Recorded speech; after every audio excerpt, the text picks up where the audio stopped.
Actually, upgrades, no? Kasi yun ang ina-address niya, yung pag nag-upgrade tayo, tapos hindi na natin makita yung dating model ng battery tsaka type ng battery na ginamit natin.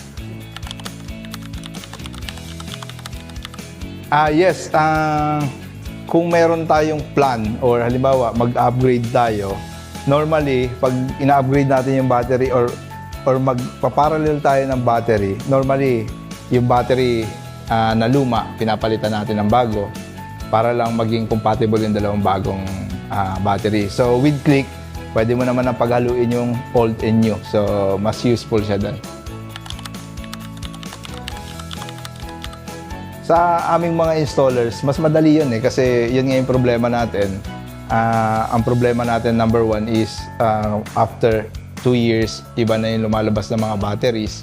So, nahihirapan na tayong maghanap ng i-pair doon sa existing batteries. So, yun yung Click yung ating solution.